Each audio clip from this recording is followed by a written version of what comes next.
Assalamualaikum warahmatullahi wabarakatuh.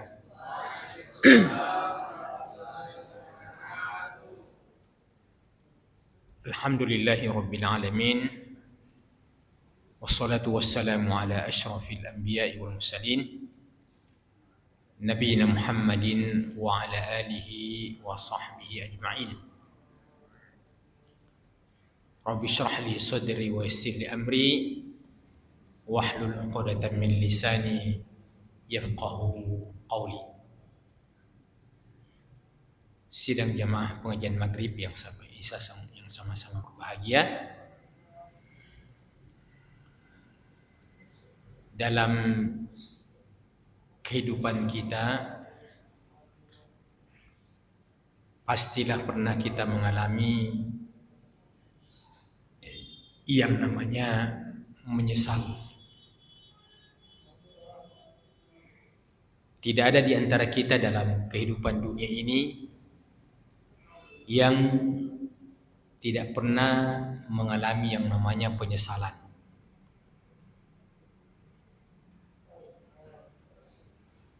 Namun penyesalan itu jemaah sekalian, ternyata tidak semuanya membuat kita tidak memiliki obsesi dan harapan. Setiap penyesalan yang kita alami masih saja bisa ada alternatif, masih saja bisa kita antisipasi. Umpamanya saja kita telah membuat sebuah planning tentang sebuah pekerjaan, namun ternyata ada salah planning, salah perhitungan, salah langkah, sehingga mungkin apa yang kita programkan itu bisa sampai pada tingkat mungkin gagal, tidak berhasil. Apakah kegagalan yang kita alami dalam kehidupan ini itu artinya tidak bisa lagi diantisipasi dan tidak ada harapan lagi? Ternyata jemaah sekalian, kehidupan dunia ini masih sangat terbuka. Ketika kita gagal di planning A, kita bisa pindah ke planning B, planning C, dan seterusnya. Selalu kehidupan ini ada alternatif, ada antisipasi. Itulah kehidupan dunia. Tidak ada orang dalam hidup ini gagal terus. Demikian juga sebelumnya, tidak ada orang dalam hidup ini senang terus. Itulah yang Allah gambarkan dalam Al-Quran. Wa tilkal ayyamu nudawiluha bainan nas. Itulah hari-hari dunia yang kami pergilirkan keadaannya dalam kehidupan manusia. Tidak ada di antara kita ini yang keadaannya stagnan, selalu mengalami perubahan. Namun jamaah sekalian, akan tiba saatnya penyesalan itu betul-betul tidak bisa lagi diantisipasi. Penyesalan yang hakiki, yang mana pada saat itu tidak ada planning A, tidak ada planning B, tidak ada perencanaan alternatif. Gagal A, pindah B, gagal B, pindah C. Contoh dalam kehidupan kita ini, ada seorang anak muda melamar, ya, mungkin yang dia inginkan dari seorang perempuan itu gagal, ditolak, tidak diterima. Itu semuanya adalah kegagalan-kegagalan yang bisa diantisipasi. Adapun kegagalan yang akan terjadi suatu saat di mana memang waktu tidak bernilai lagi. Jadi nilai waktu itu dalam kehidupan dunia ini. Dan ini yang kita akan bahas ketika Al-Quran mengungkapkan penyesalan-penyesalan itu dengan menggunakan satu kata yang banyak berulang di dalam Al-Quran. Ketika Quran menggunakan kata ya laitani atau ya laitana, asalnya adalah kata-kata laita. Asalnya adalah kata-kata laita ditambah huruf ya yang menunjukkan panggilan, kemudian ni ya laitani. Apa artinya laitani?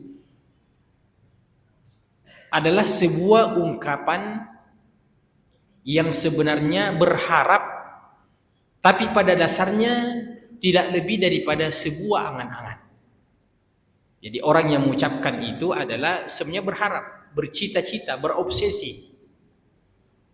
Tapi karena Quran menggunakan kata tersebut, kata laita, menunjukkan bahwa sekuat apapun keinginan untuk mencapai sesuatu yang telah berlalu itu sesuatu yang tidak mungkin.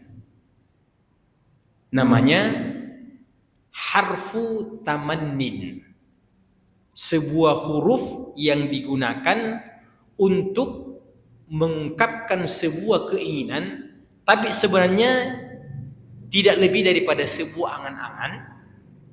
Muta'alliqun bil mustahil, dia berkaitan sesuatu yang mustahil.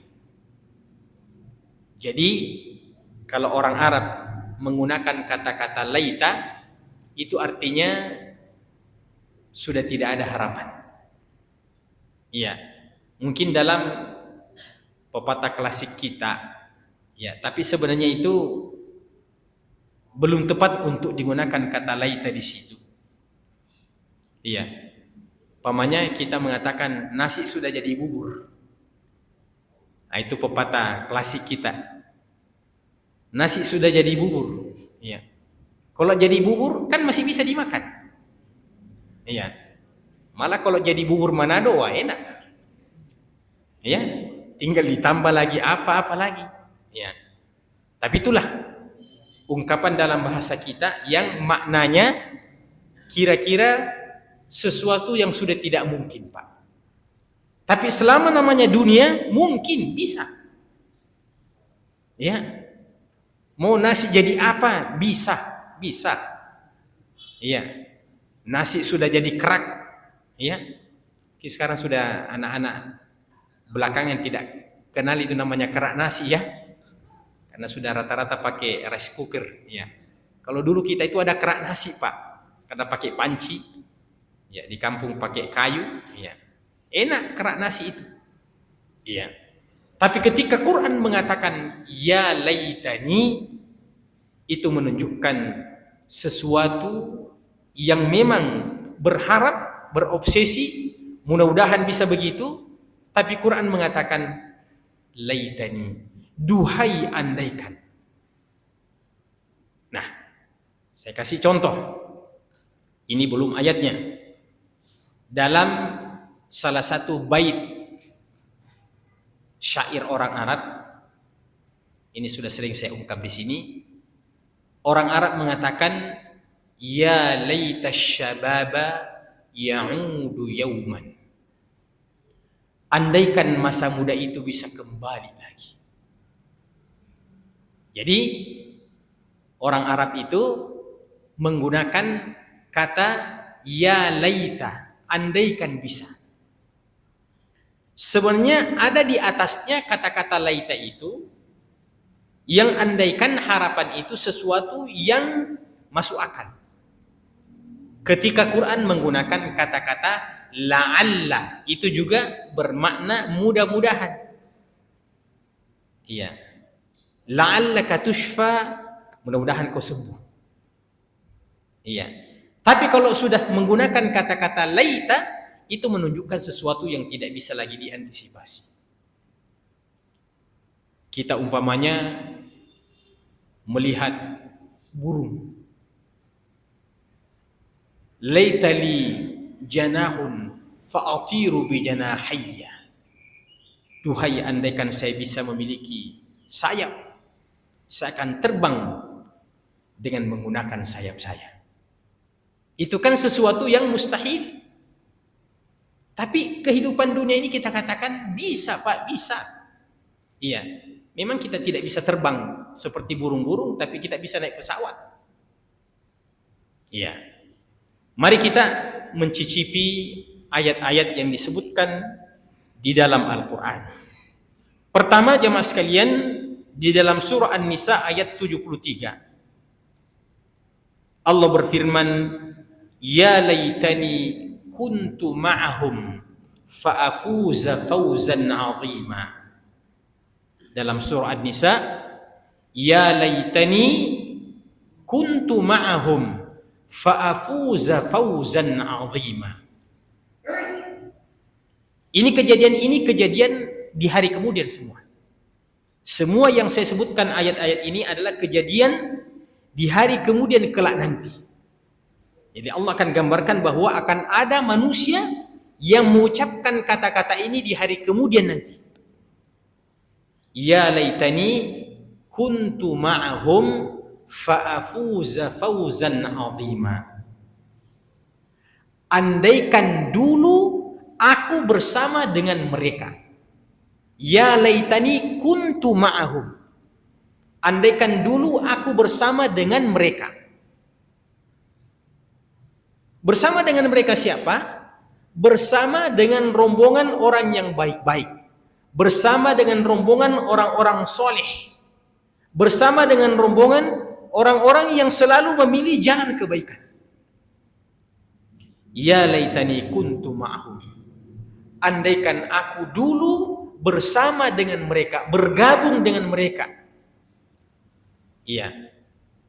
Kalau kita mau sedikit agak subjektif, ya. Andaikan dulu itu rajin duduk-duduk di pengajiannya, nah itu contoh subjektif, ya. Tapi secara umum, setiap kebaikan-kebaikan yang terlewatkan, ketika pada hari itu manusia sudah menyaksikan rombongan, kelompok orang-orang yang dimuliakan oleh Allah Subhanahu wa Ta'ala, maka muncullah ungkapan itu bagi orang yang terlewatkan momentum-momentum yang terbaik itu. Ya laitani kuntu ma'ahum fa'afuza fawzan 'azima. Duhai andaikan aku bersama dengan mereka dulu, maka pada hari ini aku termasuk di antara kelompok orang-orang yang mendapatkan keberuntungan yang sangat besar. Apa keberuntungan yang sangat besar di hari kemudian? Tentu satu saja jemaah sekalian, yaitu masuk ke dalam surga. Ya. Tidak ada keberuntungan di tempat yang lain. Tidak ada alternatif lain. Di hari kemudian hanya ada dua saja. Iya. Plan A, plan B, itu saja. Iya. Ashabul jannah dan ashabun nar, atau ashabul yamin atau ashabus shimal, golongan kanan, golongan kiri. Nah, mari kita membayangkan itu jemaah sekalian. Ketika pada hari itu ada orang yang mengatakan, ya laitani kuntu ma'ahum fa'afuza fawzan 'azima. Ya laitani kuntu ma'ahum fa'afuza fawzan 'azima. Iya. Itu kan banyak sekarang ini contoh-contohnya, Pak, di medsos. Ada kadang-kadang orang-orang kaya itu menguji orang-orang yang tidak punya apa-apa. Biasa kita lihat itu ada di konten-konten itu. Umpamanya ada orang yang mungkin kasihan ya menjual barang-barang yang ala kadarnya, umpamanya jual-jual jagung kah, jual-jual apakah. Ya. Tiba-tiba saja ada orang yang datang, seakan-akan orang yang datang ini lebih butuh daripada ibu yang menjual barang dagangan yang tidak seberapa itu. Iya. Dia ingin menguji orang tersebut. Dia bilang, bisa saya dibantu, Bu? Iya. Dia juga kasihan pas-pasan. Mungkin 1.000, 2.000 rupiah yang dia kumpulkan itu dari pagi.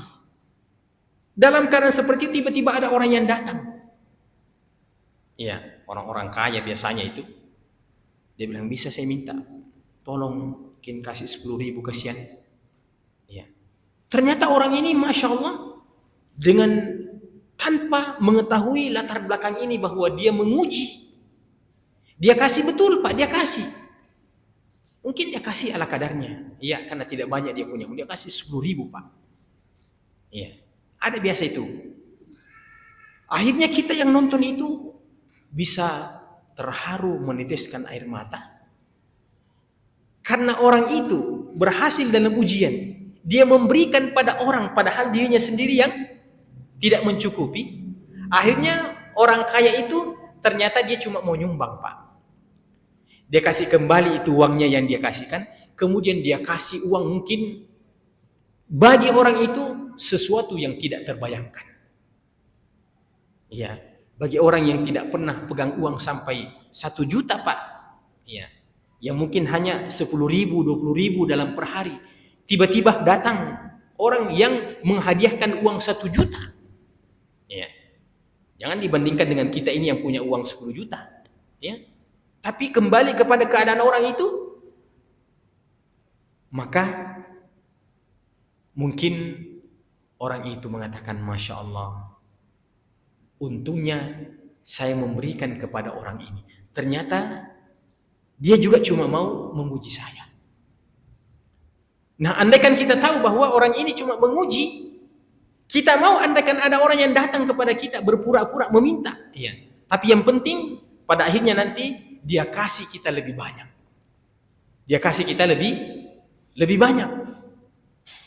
Maka bagi orang yang mungkin mengalami itu, diminta tapi dia tidak mau kasih, padahal cuma diuji, minta Pak, ternyata dia tidak, saya juga ini tidak cukup. Ternyata cuma diuji, setelah mengetahui bahwa seperti itu kejadiannya, Pak, akan mengatakan, ya laitani, andaikan aku kasih juga tadi itu. Padahal dalam kehidupan dunia ini, Pak, sesuatu yang masih bisa diantisipasi. Bagaimana di hari kemudian kelak nanti? Kalau seandainya yang kita maksudkan itu, ya laitani kuntu ma'hum, andaikan aku bersama dengan mereka. Seluruh amalan-amalan yang pada hari ini kita tidak nilai dan kita tidak hargai. Kita saja ini yang alhamdulillah taat beribadah. Tapi kadang-kadang yang kurang dari kita jamaah sekalian, kita yang sudah beribadah ini, bahkan yang melakukan sunat-sunat, harapan dan obsesi kita pada setiap ibadah kita itu tidak terlalu, istilahnya berharap, tidak terlalu kuat. Maksudnya bagaimana? Maksudnya kita sholat dan saya sholat maghrib, ya karena memang ya kewajiban kita sebagai seorang muslim. Kita sholat sunat, ya kita sholat sunat, ya. Baca Quran, kita baca Quran. Tapi yang saya maksudkan itu ketika kita melakukan itu, agak sedikit berkurang rasa harap kita kepada Allah bahwa Allah akan membalas setiap amalan-amalan itu. Nah, kira-kira Pak, kalau seandainya kita katakan, man bana masjidan banallahu lahu baitan fil jannah. Hadis yang sahih. barang siapa yang membangun masjid, Allah akan membangunkan sebuah istana di dalam surga. Maka hadis ini yang pertama tentu yang paling ideal, kalau ada orang dia beli tanah sendiri, kemudian dia bangun sendiri, kemudian setelah itu mungkin dia cari imam sendiri, dia gaji lagi imamnya, dia gaji muadzinnya, dia gaji cleaning service-nya, pokoknya dia servis baik-baik. Ya, tidak boleh masjid itu kotor, tidak boleh masjid itu tidak ada muadzinnya, tidak boleh masjid itu terkadang imamnya datang, terkadang tidak, pokoknya harus. Makanya dia jamin semuanya itu, Pak. Di hari kemudian kelak nanti, ternyata apa yang dia yakini itu ternyata istana betul yang Allah bangunkan di hari kemudian kelak nanti. Ternyata istana betul yang Allah bangunkan. Maka kita ini yang alhamdulillah juga sholat, juga puasa, juga berhaji, hanya tidak memberikan kontribusi pada pembangunan masjid, maka bukan berarti ya laitani itu mesti identik dengan orang kafir. Tapi mungkin kita adalah bagian orang-orang yang beriman. Andaikan saya tahu bahwa ternyata menyumbang di masjid itu seperti ini pahalanya, maka kita bisa termasuk di antara orang yang mengucapkan itu, ya laitani kuntu ma'ahum fa'afuza fawzan 'azim. Jadi surga itu sempurna, Pak. Surga itu sempurna. Akan tetapi ada di antara proyek-proyek surga itu yang tergantung orang-orang yang beramal soleh. Tergantung orang-orang yang beramal soleh. Umpamanya, kalau dia bangun masjid, dia memberikan kontribusi pada kebaikan-kebaikan itu, maka akan dibangunkan. Berarti kalau dia tidak melakukan itu, dia tetap masuk surga, tapi dia tidak dibangunkan tambahan. Dia tidak dibangunkan tambahan. Begitu juga dengan amalan-amalan yang disebutkan dalam banyak hadis-hadis Nabi SAW. Saya pernah cerita kalau tidak salah di sini, sebuah kisah nyata, Pak. Kisah nyata. Saya dengarkan dari khutbah salah seorang khatib ya di Arab. Ya. Itu ada salah seorang khatib yang menceritakan seorang yang berkebangsaan dari Maroko, ya Maghrib. Itu bermimpi, Pak, bermimpi dalam mimpinya itu ketemu dengan Rasulullah Sallallahu Alaihi Wasallam. Dan dalam hadis yang sahih bahwa siapa yang bertemu dengan Nabi dalam mimpi, maka itu benar Nabi yang datang. Ya, jadi siapa ada di antara kita, Pak, yang pernah dalam mimpi mengatakan saya Nabi Muhammad, itu Nabi Muhammad.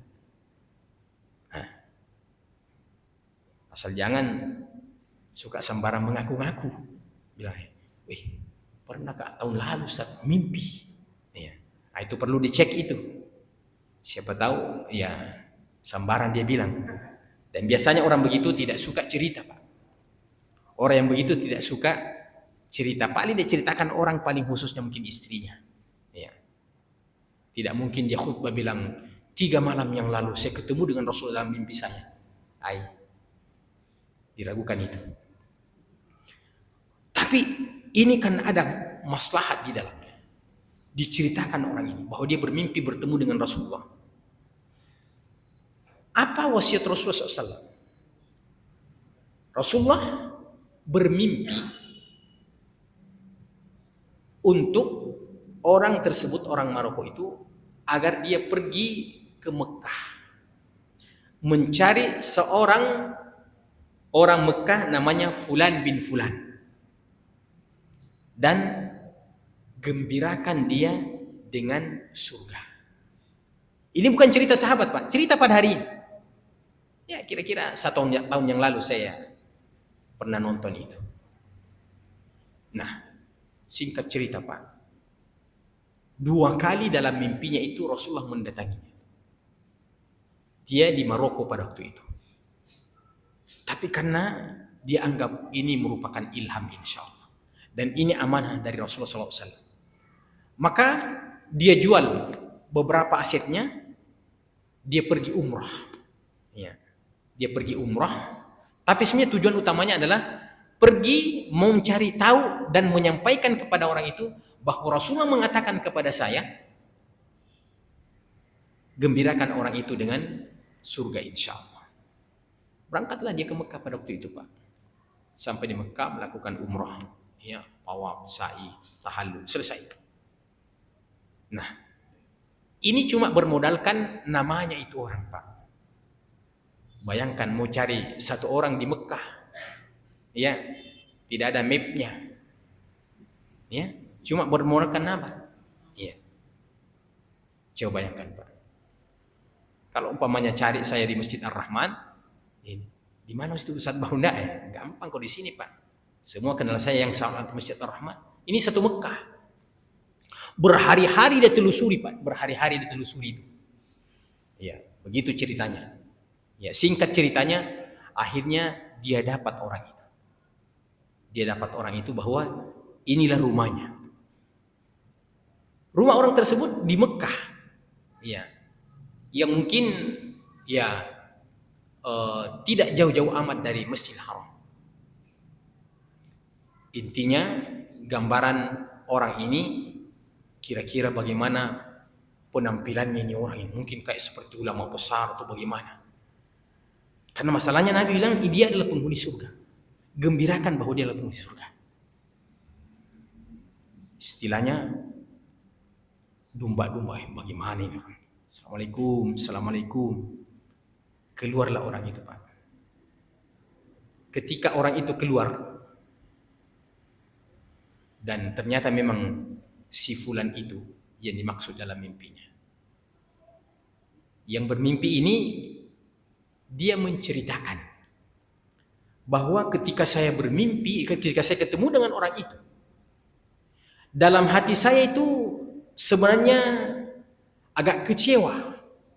Ya, dalam hati saya itu agak kecewa karena orang yang saya bayangkan mau ketemu ini mungkin ya katakanlah boleh jenggotnya lebat apa pokoknya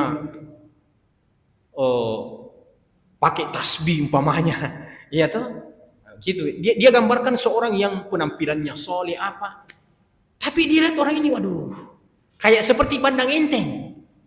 Kan biasanya kadang-kadang muncul dalam diri kita ini. Itu jangan Pak, jangan kita pernah coba-coba ada merasa pandang enteng dengan seorang hanya dari sisi penampilannya. Apa tuh dia itu? Ya, semenjak itu Pak, saya kalau ada saya lihat orang, ya saya istighfar, astagfirullah. Ya. Jadi intinya orang ini cerita, ternyata orang ini orang biasa-biasa saja. Orang biasa-biasa saja. Dia sampaikanlah kepada beliau.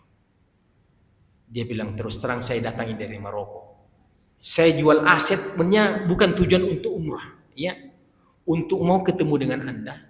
Dia ceritakanlah bahwa saya ketemu dengan Rasul dalam mimpi dan menceritakan dan mengamanahkan kepada saya untuk mencari Anda di kota Mekah ini dan menyampaikan kepada Anda bahwa Anda adalah penghuni surga. Ini bapak kasihan yang ketika mendengarkan itu dia mentertawakan dirinya. Ya, saya penghuni surga. Kenapa? Karena orang ini tahu juga tentang ibadahnya yang mungkin pas-pasan. Dia bilang, saya penghuni surga.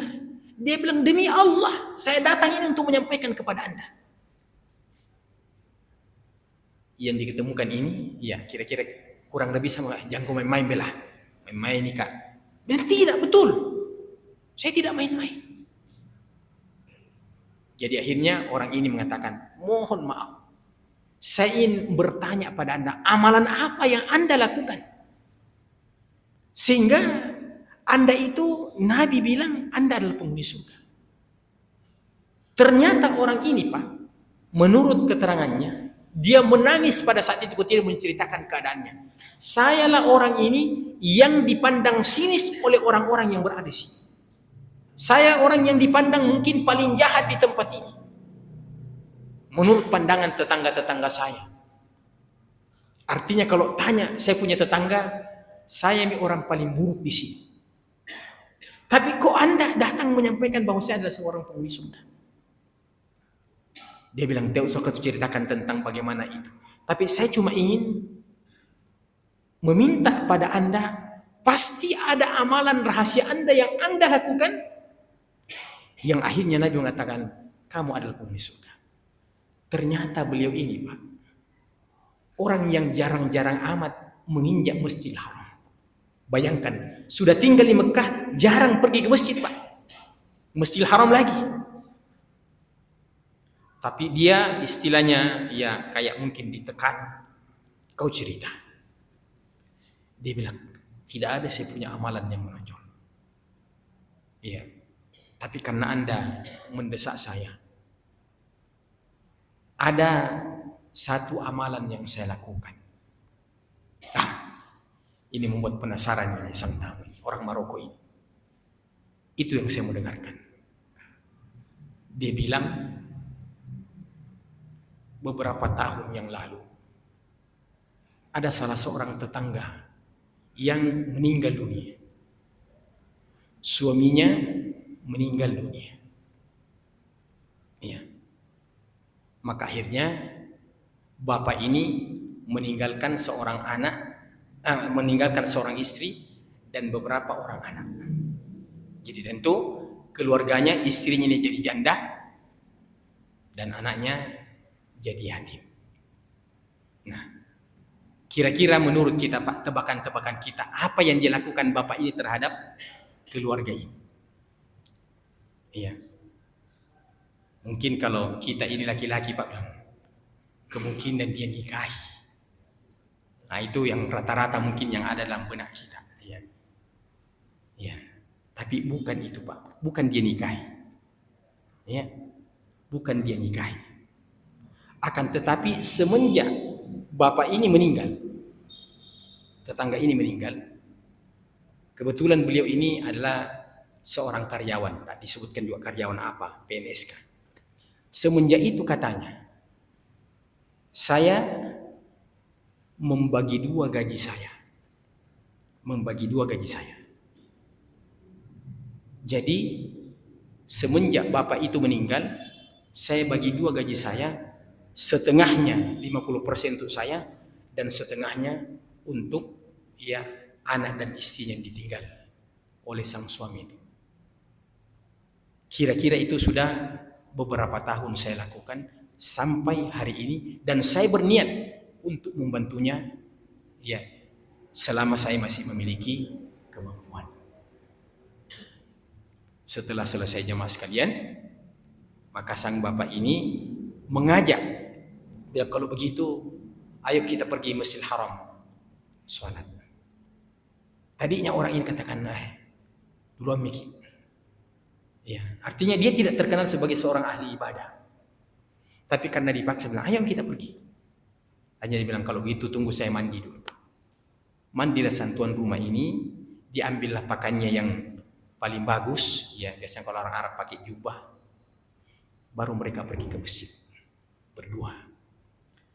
Diceritakan ya yang bermimpi ini bahwa ketika dia masuk ke dalam Masjidil Haram, pertama kali dia menangis terisak-isak, begitu terharu ketika dia masuk ke Masjidil Haram. Bayangkan Pak, kita saja ini ya yang memang meniatkan untuk datang ke sana terharu. Bagaimana orang yang tinggal di sekitar Masjidil Haram tidak pernah menginjak Masjidil Haram? Coba bayangkan Pak. Tiba-tiba pada hari itu ada suasana yang menyiapkan dia, ya kalau istilah kita terpaksa, kira-kira seperti itu. Dia pergi ke Masjidil Haram. Pertama kali dia sholat di Masjidil Haram itu. Jadi banyak juga itu orang-orang Arab Pak yang sampai pada hari ini belum haji Pak. Banyak orang Arab itu sampai pada hari ini belum haji. Ya.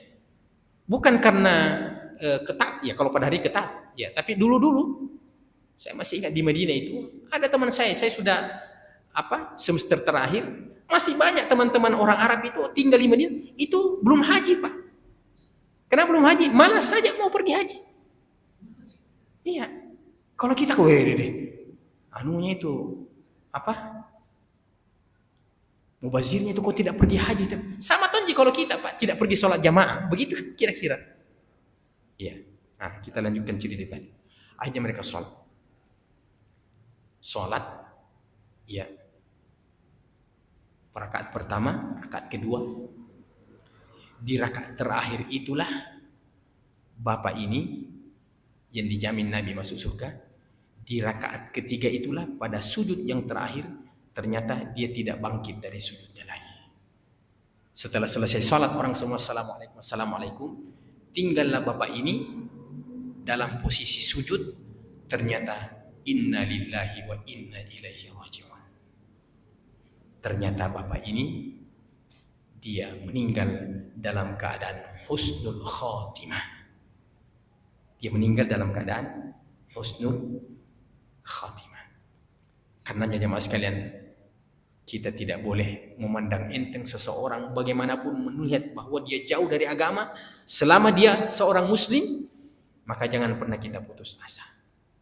Demikian juga sebaliknya. Bagaimanapun kesalehan, kebaikan seseorang, tidak bisa kita berbangga, apalagi mengatakan kalau kau tidak masuk surga, tidak ada orang yang masuk surga, itu terlalu bahasa sombong itu, Pak. Tidak boleh, ya. Kecuali orang-orang yang direkomendasikan Nabi sebagai penghuni surga atau penghuni neraka. Selain daripada itu, kita semuanya ini adalah orang yang berusaha semuanya. Ya laitani kuntu ma'hum fa'afuza fawzan 'azima. Kemudian selanjutnya, ya laitani qaddamtu li hayati. Ya laitani qaddamtu li hayati. Dalam surah Al-Fajr, ya, dalam surah Al-Fajr ayat 24. Ya laitani qaddamtu li hayati. Ayat ini mirip-mirip dengan yang pertama tadi. Ya laitani kuntu ma'hum fa'afuza fawzan 'azima. Ini juga penyesalan. Ya laitani qaddamtu li hayati. Duhai dulu andaikan aku mempersembahkan amalan yang terbaik. Ya. Dulu andaikan aku mempersembahkan amalan yang terbaik. Itu yang saya katakan tadi. Kita kan di dunia ini ya salat, puasa, baca Quran. Tapi terkadang kita tidak terlalu berharap, ya, yang penting kita akan lakukan. Tapi bagaimana kira-kira di hari kemudian kelak nanti sesuatu yang kita tidak terlalu berharap itu ternyata Masya Allah, ternyata begini nilainya. Ya. Ada cerita saya sedikit, Pak. Pernah saya dengarkan cerita seorang ustadz yang ceramah. Kita katakan dalam kehidupan dunia ini mirip-mirip katanya ketika kita memasuki sebuah gua. Di mana ketika kita masih ke gua itu tentu gelap. Tapi ada perintah dan instruksi, setiap kamu melewati gua itu, kamu akan melewati sesuatu yang kau tidak tahu hakikatnya. Tapi ambil saja. Maka setelah kita pada masuk ke dalam gua itu, kita meraba-raba, apa ini? Kayak kerikil apa? Tapi karena gelap, tidak ada yang tahu hakikatnya. Maka orang yang masuk ke dalam gua itu memiliki sikap yang berbeda-beda. Ada yang mengambil semaksimal mungkin sesuai dengan instruksinya. Ambil sebanyak-banyaknya. Dia ambil sebanyak-banyaknya. Ya, dia pikul mungkin, dia masukkan kantongnya mungkin. Pokoknya sebisanya. Orang yang kedua lewat, dia ambil daripada tidak ambil sama sekali, dia ambil ala kadarnya. Ambil ala kadarnya. Orang yang ketiga masuk, tidak tahu apa juga itu, ya. Akhirnya dia lewat tidak ambil. Jadi orang pertama ambil maksimal, orang yang kedua ambil akadannya, orang yang ketiga tidak ambil sama sekali. Ketiga orang ini semua menyesal. Setelah keluar dari mulut gua, ternyata kalau kita mengandaikan dia ternyata adalah biji-biji emas. Dia adalah biji-biji emas. Tapi setelah keluar dari mulut gua dan tidak boleh balik lagi. Nah itu cerita seorang penceramah saya pernah dengarkan. Maka orang yang maksimal saja Pak, itu pasti dia akan tetap menyesal. Ya, dia pikir masih ada kantongku ini sebenarnya belum penuh, masih bisa ku tambahi ini masuk ke dalam. Kenapa tidak ku tambahi? Menyesal. Hanya penyesalannya tidak terlalu. Karena alhamdulillah, ya, alhamdulillah. Ya. Saya itu beli tanah di di dekat Samata itu dekat Bundaran dulu. Saya cuma beli 5 meter untuk ukuran ruko saja. Ya. Karena sudah mahal tanah di situ. Saya bilang, kenapa saya tidak beli dulu 10 meter? Nah, waktu itu memang tidak ada uangku, cuy. Ya, itu punya 5 meter setengah mati. Nah, itu contoh saja. Contoh saja itu, Pak. Menyesal saya, Pak. Ya, menyesal. Padahal mungkin bisa pinjam uang bagaimana lah. Ya, menyesal. Ya, akhirnya, ya, rumah saya sekarang itu ya 5 meter saja lebar. Ya. Orang kedua kita tidak bayangkan. Bagaimana kira-kira menyesalnya. Apalagi yang tidak ambil sama sekali, Pak. Ya. Nah, kira-kira dalam kehidupan dunia ini, semua kita ini, pokoknya ada yang maksimal, tidak ada yang tersisa. Sholat jamaah, baca Quran, rawatib, menyumbang, bersedekah. Di hari kemudian tetap saja masih ada penyesalannya. Tetap saja masih ada penyesalannya. Ya, mungkin dia pernah dulu, andaikan itu waktu lewat itu Cilengan dulu, kenapa uang 5.000 saya kasih masuk, padahal ada uang 100.000 waktu itu. Kan biasanya begitu. Ya, ya. Saya itu terus terang Pak biasa agak lama itu karena ku cari yang paling kecil. Ya, iya. Ada kayak itu yang pernah di video itu. Ya, dia kasih masuk, dia tidak tahu kalau ternyata uang 100.000. Lewat, Masya Allah, ternyata uang 100.000. Jadi menyesal dia berbuat baik, Pak. Jadi ada orang di dunia ini menyesal berbuat baik. Ya, begitu kadang-kadang, Pak. Tapi di hari kemudian kelak nanti akan datang saatnya manusia akan mengatakan, ya laitani qaddamtu li hayati. Maka setiap amalan-amalan yang kita lakukan, Pak, jangan pandang enteng baca Quran, jangan pandang enteng subhanallah, alhamdulillah, Allahu akbar. Jangan pandang enteng sedekah 1.000 rupiah. Iya. Ada dulu istilah kita itu dengan teman-teman, ya, istilah S3. S3 itu sedekah 1.000 sehari. Jadi bukan S3 setelah S2. S3 sedekah 1.000 sehari. Itu S3. Nah, kalau bisa itu, Pak, S3 sedekah 1.000 sehari. Ya. Jangkit langsung sedekah 100.000 sehari ya, biasa itu hari batala anak pun si bilang. Mulai dari yang kecil-kecil, Pak. Ya. Kalau sudah terbiasa, tambah-tambah lagi. Ya, 2.000, 3.000 sampai betul-betul kita terbiasa.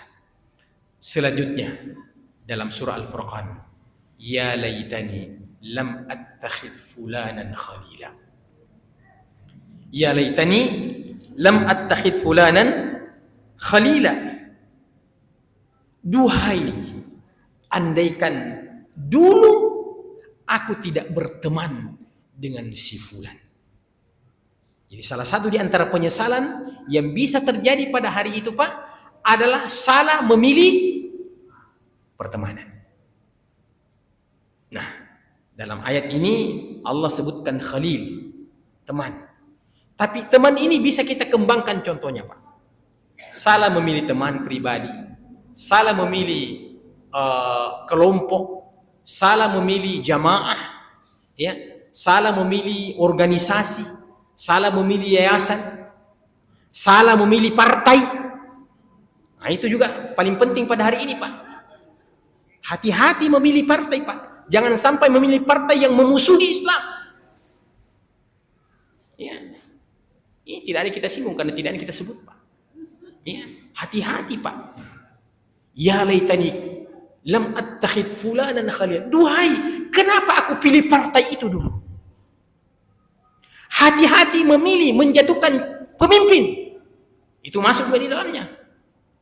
Kenapa saya pilih pemimpin yang suka bermaksiat, suka sesuatu yang berdosa, ya, dengar musik, nonton film porno, apa saja.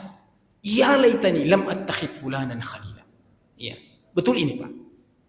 Di hari kemudian kelak nanti, salah satu di antara penyesalan manusia salah memilih pertemanan itu.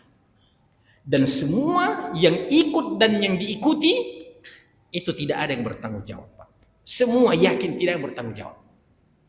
Allah mengatakan, "Ittabarra'a alladziina tubi'u minal ladziina ittaba'u wa ra'ul 'adzaba wa taqatta'at bihimul asbab." Ketika orang-orang yang diikuti kesesatannya itu di hari kemudian berlepas diri dari orang-orang yang mengikuti. Jadi orang yang diikuti kesesatannya itu mata, saya juga tidak bertanggung jawab. Kenapa kau ikuti saya dulu? Ittabarra'a alladziina tubi'u minal ladziina ittaba'u. Ketika sama-sama mereka sudah melihat azab dan siksa Allah Subhanahu wa taala, wa taqatta'at bihimul asbab, dan sudah hilang harapan. Apa kata mereka? Lau anna lana karratan fanatabarra' minhum. Andaikan bisa kembali ke dunia, maka di dunia itu aku akan berlepas diri. Jadi dia mau berharap kembali ke dunia, mengatakan tidak. Tapi sekarang sudah tidak mungkin. Fanatabarra' minhum kama tabarra'u minna, sebagaimana mereka pada hari ini ternyata berlepas diri, tidak bertanggung jawab. Bayangkan ada ayat dalam Al-Qur'an yang bunyi begini, Pak. Wa qala alladziina kafaru lil ladziina aamanu tabi'u sabilana wal nahmil khatayakum. Berkata orang-orang kafir kepada orang-orang yang beriman, ikuti jalan kami, kami yang menanggung dosa kalian. Itu dalam Al-Qur'an bilang begitu, Pak. Jadi memang orang-orang jahat dan orang-orang sesat pada hari ini itu akan mengatakan kami yang menanggung semuanya. Di hari kemudian ternyata dirinya saja dia tidak dapat untuk mempertanggungjawabkan. Dalam surah An-Naba Allah berfirman, ya laitani kuntu turaba. Duhai aku jadi tanah saja. Ya laitani kuntu turaba. Aku jadi tanah saja. Ya laitana ata'na Allah wa ata'na Rasulah.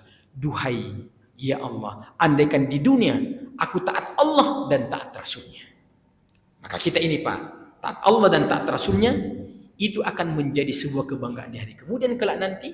Tapi orang yang jauh dari jalan Allah dan Rasulnya, itu salah satu di antara penyesalnya. Ya laitana ata'na Allah wa ata'na Rasulah. Masih banyak ya ayat-ayat yang berbunyi ya laitani ya laitana. Insyaallah kesempatan berikutnya kita akan lanjutkan. Subhanakallahumma bihamdika asyhadu an la ilaha illa anta astaghfiruka wa atubu ilaik. Wa akhiru da'wana alhamdulillahirabbil alamin. Wassalamualaikum warahmatullahi wabarakatuh.